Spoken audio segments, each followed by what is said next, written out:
prior to this house being built, the owner decided that he wanted to have a Greywater unit to use for irrigation in his backyard. And so with the subfloor missing, they were able to come in here and do this plumbing. And you can see that this plumbing is really simple. It's really clean. So this is the shower. This is the P-trap for the shower. It comes down, and this pipe right here typically would have plugged into this pipe right here, which is the main sewer pipe, the Blackwater pipe. But instead, they ran above it, and you can see that right here they're running a second pipe. It's running exactly with, the main sewer pipe, albeit in the opposite direction. And that is running out to the backyard to my Greywater unit.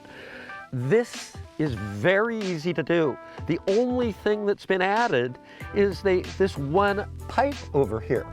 They would have had a fixture here. It would have been going into this pipe. All of this work is the same. The only thing that's added on is that second 2-inch piece of ABS.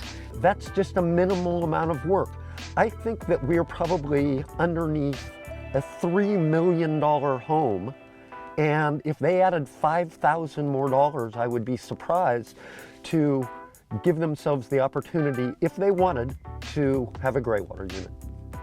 Greywater is something that's very simple but often overlooked, and people don't realize how simple it is to add in their systems if they think about it ahead of time.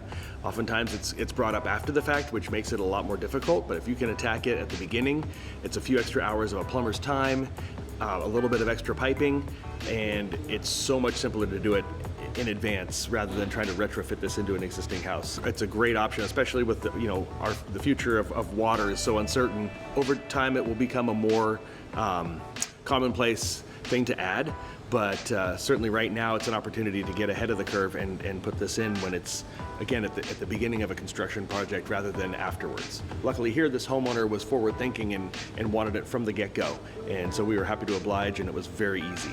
Anything is possible with planning. When you try to do it after the fact, that's when it becomes kind of a pain in the butt. But if you have the idea and the directive before you start that you're going to do this, you can plan for it, and it really doesn't add much burden to the project at all.